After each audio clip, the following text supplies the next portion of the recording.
और सबसे पहली खबर है सत्येंद्र जैन से जुड़ी हुई। सत्येंद्र जैन यानी कि वो शख्सियत जो दिल्ली में आम आदमी पार्टी के पूर्व मंत्री रह चुके हैं, जल मंत्री रह चुके हैं और कई उनको मंत्रालय भी मिले थे। साथ ही आपको बता दें कि सत्येंद्र जैन की राउज एवेन्यू कोर्ट में पेशी हुई है। असल में आपको बता दें कि सत्येंद्र जैन समेत 6 आरोपियों को कोर्ट में पेश किया गया है, राउज एवेन्यू कोर्ट में पेश किया गया है। 11 बजे से सुनवाई थी। एसीबी यानी कि एंटी करप्शन ब्रांच ने 6 आरोपियों को गिरफ्तार किया है। और ये गिरफ्तारी किस लिए हुई है? क्योंकि पानी की सफाई करानी थी, लेकिन काली कमाई की करतूत सामने आ गई। सीवेज ट्रीटमेंट प्लांट का टेंडर था और वहां पर पानी की सफाई का ये टेंडर था, जिसको लेकर भ्रष्टाचार का एक बड़ा पर्दाफाश यहां पर हुआ है। और अब 6 लोगों की गिरफ्तारी हुई है, जिसमें सत्येंद्र जैन भी शामिल है। दिल्ली जल बोर्ड के एसटीपी टेंडर शर्तों में हेरफेर का यहां आरोप है। कहा जा रहा था कि इसमें एक तो हेरा फेरी तो हुई और टेंडर जितने निकलने थे वो टेंडर कम भी निकले। और साथ ही साथ आपको बता दें कि जैन समेत कुल 6 आरोपी गिरफ्तार हो चुके हैं। कई बड़े लेवल के अधिकारी हैं और दिल्ली जल बोर्ड के पूर्व सीईओ की भी गिरफ्तारी यहां पर हुई है। साथ ही आपको बता दें कि इसमें निजी कंपनियों की संलिप्तता भी देखने को मिल रही है। तस्वीरों के जरिए आप देखिए सत्येंद्र जैन की कोर्ट में पेशी, जहां 6 आरोपियों को गिरफ्तार किया गया है एंटी करप्शन ब्रांच ने। और ये सीवेज ट्रीटमेंट प्लांट से जुड़ा हुआ ये पूरा मामला है, जहां पानी की सफाई से जुड़ा ये टेंडर था, जिसमें कई अनियमितताएं सामने आई और उसके बाद सत्येंद्र जैन की भी इसमें संलिप्तता पाई गई, जिसको लेकर उन पर सवाल खड़े हुए। और यहां पर एंटी करप्शन ब्रांच ने उनको गिरफ्तार किया और कोर्ट में पेशी करके अब ये कोशिश होगी कि वो पुलिस कस्टडी मिल पाए, ताकि कहां ये तार है, कौन कौन इसमें शामिल है। और इन 6 आरोपियों के अलावा क्या और भी कई बड़े नाम हैं जो इस पूरे आरोप में आ रहे हैं। आपको बता दें कि 11 मई 2024 को एसीपी ने दर्ज की थी एफआईआर। अब इस समय हम आपको तस्वीरों के जरिए दिखाएंगे कि कैसे मुश्किल में इस समय सत्येंद्र जैन घिरते हुए नजर आ रहे हैं।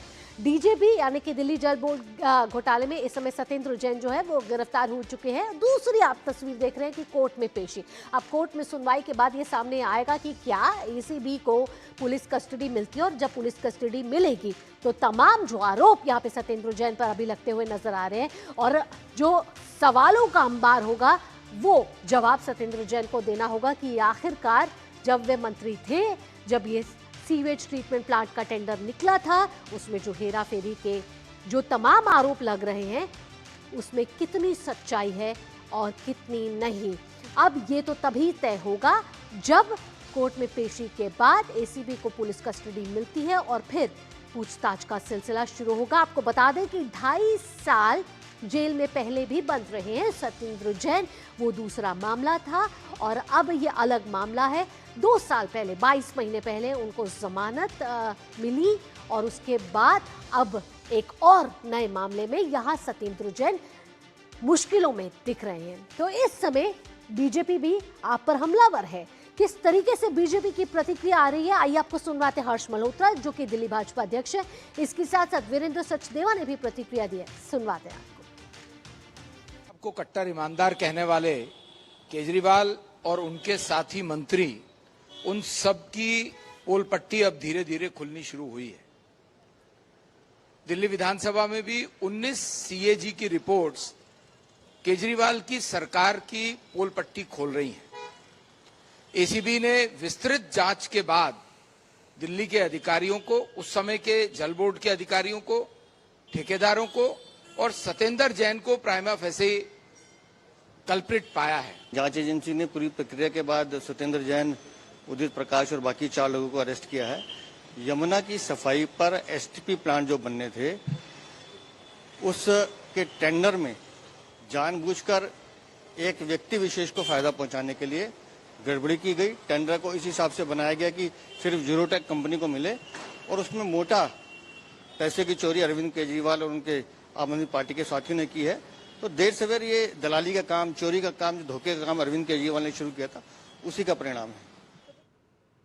इसके साथ आपको बता दें कि सांसद स्वाति मालीवाल का भी गंभीर आरोप निकलकर सामने आया है। स्वाति मालीवाल ने आरोप लगाया है कि सत्येंद्र जैन केजरीवाल के कलेक्शन एजेंट है। ये कहना है स्वाति मालीवाल का। इसके साथ स्वाति मालीवाल ने प्रवीण खंडेलवाल का भी गिरफ्तारी पर तंज सामने आया। केजरीवाल का शासन का सच अब सबके सामने है। तो ये तमाम प्रतिक्रियाएं निकल कर आ रही हैं, चाहे फिर वो बीजेपी की तरफ से हो या दूसरे राजनीतिक दल से भी अब ये प्रतिक्रियाएं मुखर होती हुई नजर आ रही हैं। आइए आपको सुनवाते हैं।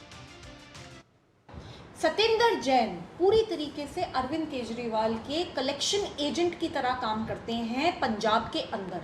नहीं तो मुझे एक बात बताइए कि कैसे सत्येंद्र जैन को, जो कि एक एक्स एमएलए हैं दिल्ली के, उन्हें किस नाते अरविंद केजरीवाल ने पंजाब में मंत्रियों से भी बड़ी और लग्जूरियस कोठी दे रखी है। कैसे सत्येंद्र जैन बंगला नंबर 926 सेक्टर 39 चंडीगढ़ में सरकारी कोठी में किस बिहाफ पे रह रहे हैं, क्या करा है उन्होंने? सच ये है जो कि बताया जा रहा है कि सत्येंद्र जैन पंजाब में पूरी तरीके से कलेक्शन एजेंट का काम करते हैं पार्टी के लिए। अरविंद केजरीवाल से एक प्रश्न है दिल्ली की जनता का।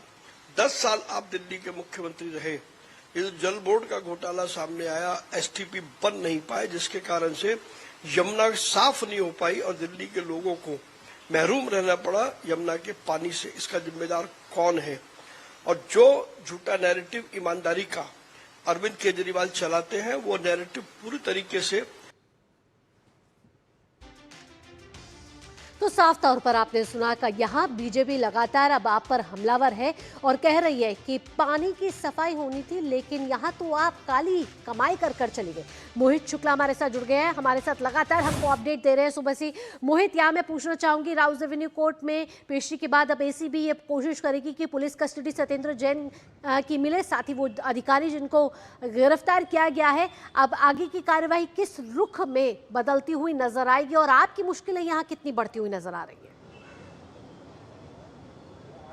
देखिए, साफ तौर पर आपको बताना चाहूँगा कि अब से लगभग 3 घंटे पहले एसीबी ने सभी आरोपियों को राउस एवेन्यू कोर्ट में पेश किया। उसके बाद उसमें 5 आरोपियों की जुडिशियल कस्टडी की मांग की गई, लेकिन एक जो आरोपी है अंकित श्रीवास्तव, उसकी पुलिस कस्टडी की मांग की गई, क्योंकि एसीबी को ये लग रहा है कि मनी ट्रेल बहुत लंबा है और अंकित श्रीवास्तव की इसमें मुख्य भूमिका है। पैसा हवाला के थ्रू ट्रांसफर किया गया और जिस 1.52 करोड़ रुपए की बात की जा रही है, वो पैसा भी कहीं ना कहीं अंकित श्रीवास्तव और उनकी तमाम फर्मों के माध्यम से ट्रांसफर किया गया है। यही वजह है कि पुलिस ने अंकित श्रीवास्तव की पुलिस कस्टडी मांगी है, माफ कीजिएगा, एसीबी ने अंकित श्रीवास्तव की पुलिस कस्टडी मांगी है, बाकियों को जुडिशियल कस्टडी में भेजने की मांग की गई है। वहीं एसीबी की तरफ से तमाम कई सारी चीजें ऐसी मांग की गई हैं जो कहीं ना कहीं अब सामने रखी गई हैं। आपको मैं कुछ चीजों का जिक्र कर देता हूं। फिलहाल इस मामले में जो अभी सुनवाई है चल ही रही है, 2 बजे तक के लिए स्थगित है।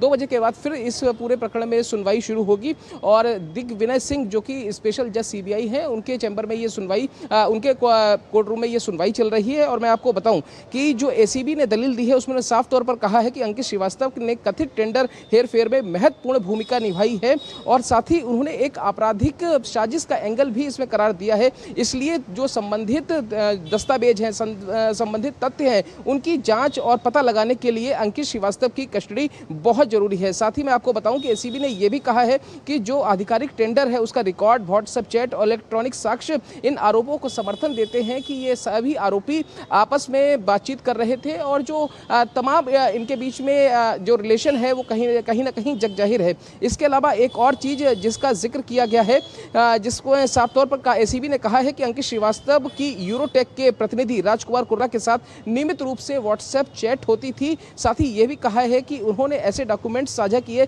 जिसमें कि IFAS यानी कि फिक्स मीडिया टेक्नोलॉजी को एकमात्र तकनीकी तौर पर अंतिम रूप दिया गया। इसके अलावा अंकित, राजकुमार और नागेंद्र यादव के बीच में एक पूरा ऐसा नेक्सस था जो कि एक साठगांठ की ओर इशारा कर रहा है। ये तमाम ऐसी चीजें हैं जिनका जिक्र एसीबी की तरफ से किया गया है। वहीं मैं साफ तौर पर आपको बताऊं कि तमाम जो बचाव पक्ष है वो भी ये कह रहा है कि साहब लगातार 41A का जो नोटिस हमें सर्व किया गया था, हम उस पर सुनवाई, उस पर अपनी दलील रखने के लिए और अपनी बात रखने के लिए हम पेश हुए पूरे लेकिन उसमें भी अगर पूरे उसको घटनाक्रम को देखें तो बीजेपी लगातार यहाँ हमलावर है, कह रही है कि मां यमुना की सफाई होनी थी, लेकिन यहाँ मां यमुना से वोट नहीं आने थे, तो मां यमुना पे ही ये भ्रष्टाचार कर दिया जहां उसकी सफाई होनी थी। वहीं अगर हम आपकी बात करें तो आपकी तरफ से तो इस पूरे घटनाक्रम को पॉलिटिकल वेंडेटा कहा जा रहा है।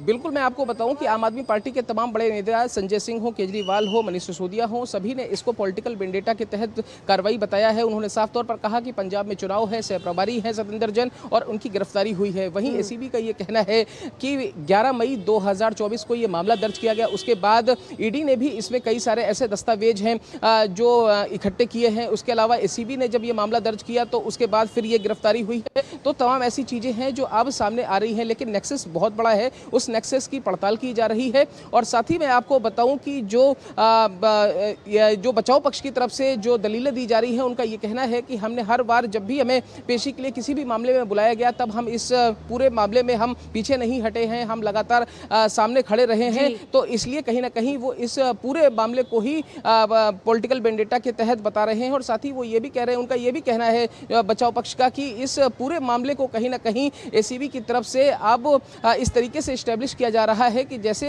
इसमें कहीं ना कहीं एक बहुत बड़ा मनी ट्रेल हो। तो ये अभी सारी चीजें कोर्ट रूम में अंदर चल रही हैं और फिलहाल जो सुनवाई है 2 बजे तक के लिए स्थगित थी और अब ये सुनवाई उसमें देखना होगा कि क्या जुडिशियल कस्टडी यहाँ मिलती है या नहीं मिलती है, और उसके बाद जुडिशियल कस्टडी मिलती है तो आगे की पूछताछ यहाँ शुरू होगी और तार जोड़ने की यहाँ कोशिश होगी। यानी कि ये सिर्फ एक आदमी का खेल नहीं है या एक कंपनी का खेल नहीं है, यहाँ एक कहा जा रहा है कि एक पूरा नेक्सस है। वो तमाम जानकारियों के साथ आपका बहुत बहुत धन्यवाद।